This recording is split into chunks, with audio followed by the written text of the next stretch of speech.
앙숙이랑 앙심을 품고 서로 미워하는 사이. 바로 동대문의 유지광과 이마수 사이에서 이런 앙숙의 관계가 훗날까지 존재했던 것인데 왜 그들은 그렇게도 서로를 미워했던 것일까? 그리고 그 시작은 과연 어디서부터였을까? 먼저 우리는 유지광의 회고록을 주목할 필요가 있는 것인데 김도환도 자서전을 냈는데 나도 동대문은 대표여 책 하나 내야 하지 않을까? 하며 유지광은 첫 자서전을 내게 되고 그것은 바로 1978년 정치 주목전화. 바로 이 자서전이 시라소니 형님이 보고 갓나 이건 왜곡이지? 뭔 택을 이렇게 낸 거야? 디강해 왜곡이지 왜곡 라고 했던 바로 그 책이네. 아마 이 당시의 배경을 추측해본다면 분명 시라소니는 유지광에게 연락을 취했을 것이고 당대 원로주먹들에게 상당한 항의를 받았을 것인데 바로 여기서 한 가지 일화가 있네. 디강해 깜나 너네 뭔 택을 이렇게 쓴겨? 날래 나오라오. 네 소니 형님 제가 뭔 잘못을 깜나 띠금끼글 말이라고 하는겨? 딴 말 말고 날래 나오라오. 나오라오. 이렇게 유지광은 시라소니를 만나 호되게 혼나게 되고 상당히 오랜 시간 동안 호통을 받았다는 설이 있네. 아 이게 뭔 뻥튀기가 좀 심했나? 왜 이렇게들 난리야? 아이고 뭐 다시 써야 하나 이거. 그렇게 두 번째로 발간된 회고록이 또 있었으니 그게 바로 1984년의 대명.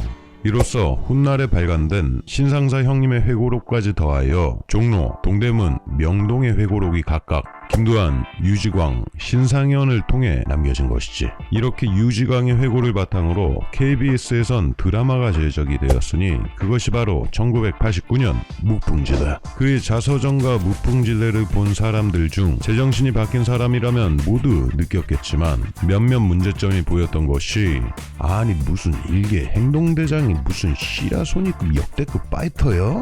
아니 뭔 다 때려눕히네. 오. 효도리 형님 아주 뺨때기를 강탈 정도인데 저것은. 아니 근데 동대문 행동대만 해도 한 10개 정도 되잖아.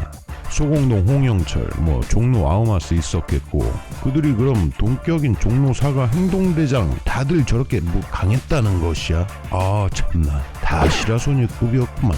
그리고 무슨 깡패를 저렇게 미화를 해? 아니 뭔 동해 번쩍 서해 번쩍 겁나 멋들어지네. 아주 홍길동이네 홍길동 라고 생각할 수 있을 정도였나. 이런 무풍지대를 보고 오죽했으면 이정재의 보디가드였던 이천일 씨마저 아니 이게 무슨 드라마야? 뭔 유지광만 이렇게 미화가 된 거야?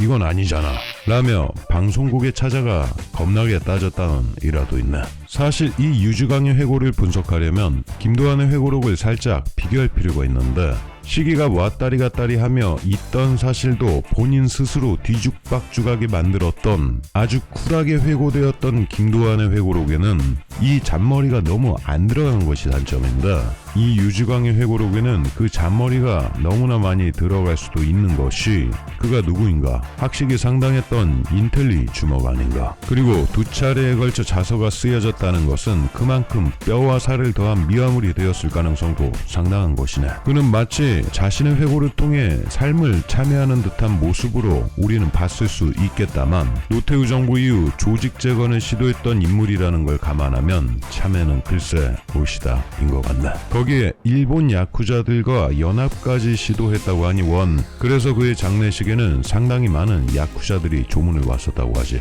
아무튼 그렇게 그의 자서전은 철저히 그의 성향대로 기록됐던 것인데 이 유지광은 의리로서는 상당히 인정받을 만한 인물이 맞기는 하네. 그리고 그가 법정에서 보여줬던 모습 역시 비굴하거나 비겁하거나 의리를 저버리지 않았던 그 모습은 상당히 남자다웠던 참된 모습이 맞네. 그리고 당시 법정 상황을 재구성한다면 동대문 사단의 대부분의 인물들은 서로 책임을 떠넘기고 서로가 자신의 잘못이 없다며 추한 모습을 보였다고 하지. 우리가 알기론 이마수만 그런 줄 알고 있다만 많은 이들이 대부분 그와 같았네. 내가 한 거 아니여 그거. 난 그런 일 한 적이 없어. 그리고 그거 나와 아무 관계가 없어. 다 저 사람이 한 거요. 라는 발언이 여기저기서 터져나왔지. 그리고 그 모습을 지켜본 유지광이 답답했는지 열변을 토했었는데 신단장 주먹에도 상하가 있는 거예요. 아세요 신단장? 나나 당신이나 똑같은 죄인인데 왜 자꾸 빠지려고 하는 거예요? 이마수와 당신이 죄인이면 나도 죄인이고 당신들이 무죄면 나 역시 무죄인 거예요. 이렇게 당시의 법정 모습을 조명한 한 기사의 제목은 심지어 서로에게 떠밀며 야단법석, 이렇게 강호의 의리는 전부 사라지다 였었네. 이렇게 의리와 뚝심을 지켰던 유지광, 그렇지만 유지광의 이런 의리에 대해서도 우리는 깊게 생각해 볼 것이, 애초에 유지광의 이 장점은 잘못된 곳에 쓰였다는 점인데, 선에 쓰면 선의 의리, 악에 쓰면 악의 의리 아닌가. 이런 의리가 훗날 동대문과 이정재가 저질렀던 비판을 받아 마땅했던 동대문의 수많은 일화들을 상당히 미화했을 가능성도 높다는 것이지. 아무튼 결국 핵심 간부들은 대부분 형장의 이슬로 사라지게 되고 유지광과 홍영철 등 일부만 복역 후 풀려났었네. 참고로 홍영철은 이 유지광의 회고에 상당한 호재를 받았던 인물이기도 하지. 유지광의 판결에 관련해서 존재하는 몇 가지 설은 유지광이 의리 있는 모습에 그러한 판결이 나온 거지, 진실을 말했으니까 법정도 그런 것을 다 참작한 것이 아니겠어? 아니야. 박정희 정부가 너무 많은 이들 형을 집행하면 일단 민심은 흔들리잖아. 그리고 상당한 비난을 샀을 거 아니야? 국민들이 이거 무서워서 살겠어? 그래서 몇몇 인물들만 배제시키고 그 중에 한 명이 유지광이었을 뿐이지 라는 설들이 있는 것이네. 이랬던 유지광의 회고록을 다시 한번 살펴보면 시라소니를 린치시켰던 이석재 등을 당대 최고를 쓰러뜨리고 영광으로 생각할 정도의 무용담처럼 표현했던 모습도 이해할 수 없는 것이지. 여기서 재미있는 것은 유지광 자신이 악감정이 없던 인물들은 다 이 린치 사건의 명단을 올렸었지만 그 자리에 실제 있었더라도 이마수와 같은 앙숙이 있었던 인물은 그 명단에서 제외가 됐던 것이지. 바로 이러한 이유로 그가 말했던 인원 약 10명보다는 훨씬 더 많았을 거라는 설이 있는 것이네. 이와 관련하여 한 원로 주먹은 아마 내 생각엔 200명 정도 동원됐을 거요 라는 드립도 쳤다만, 시라소니 아드님께서도 200명은 아니죠. 전에 듣기로는 약 20-30명 정도, 그 정도 되었다고 합니다. 라고 이야기를 했나. 또 한 가지 주목할 것은 우리는 과연 이 시라소니 형님의 파이터 스킬이 대체 어느 정도인지, 진짜 그 정도였는지 라고 의심할 수도 있는데, 이 린치가 있었던 때가 1953년 1916년생인 시라소니가 약 37세가 되던 해. 주먹으로선 참으로 고령의 나이, 그리고 시대적 배경을 생각해 본다면 지금의 37세보다 더욱 많은 신체 나이였을 것이네. 사실 지금의 37세 정도면 어지간해서 축구 경기를 하더라도 5분 뛰어, 그리고 50분 쉬어줘야 해. 이거 나만 그런 것인가? 아무튼 이런 시라소니 형님 엄청 강하긴 했었나 보네. 나이든 주먹 원로 한 명을 잡기 위해서 젊은 사람들 상당히 많은 인원이 동원되었으니 말이지. 그래도 유지광은 훗날 시라소니는 최고의 실력자라 인정을 했었고 그와 관련해서 많은 좋은 회고를 하기도 했었지. 그래서 야인 시대에서 우리가 본 시라소니의 모습이 생긴 것이지.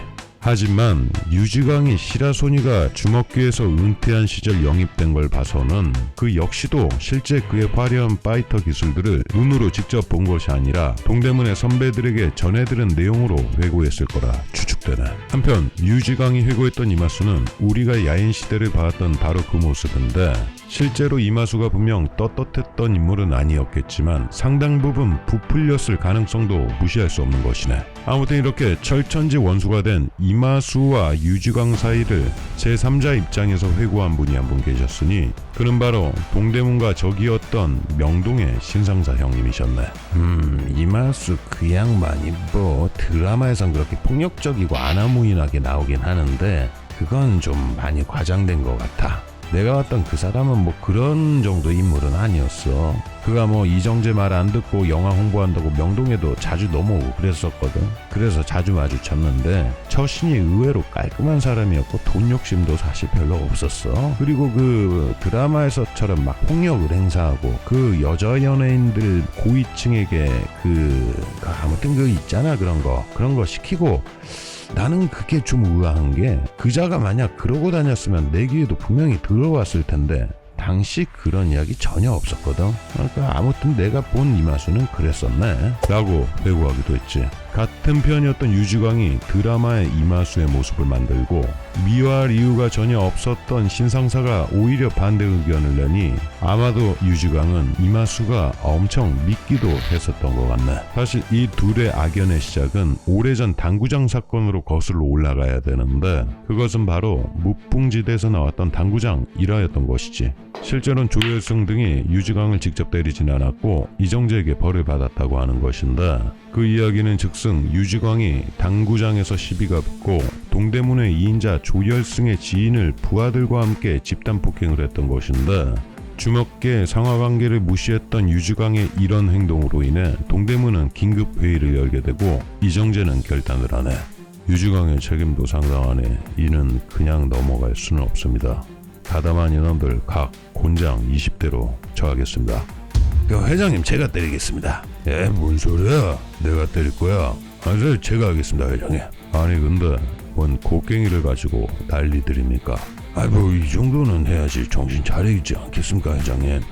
거참 집어치우시오. 누구 죽일 생각입니까? 라며 서로가 메타작을 지원했던 일화마저 있었으니 감정의 싹은 이때부터 시작될 수도 있었다는 것이지. 하물며 곤장도 아닌 곡괭이를 가지고 그 난리를 피워댔으니 말이나 결국 이정재는 사돈을 챙기려고 했는지 직접 나섰다는 설로 전해지고 있지. 이렇게 유지광의 모습을 정리해본다면 의리 있던 남자, 나름 소신있고 뚝심있던 모습, 하지만 훗날 공정하지 못했던 회고 기록, 그리고 미화할 수 없는 동대문의 일화를 상당수 미화한 점, 바로 이러한 모습들을 우리가 봤을 때 우리는 과연 그의 회고 내용을 어디까지 믿어야 하는 것일까? 그 판단은 그대들의 몫이 될 것 같네. 시청해주셔서 상당히 감사하네.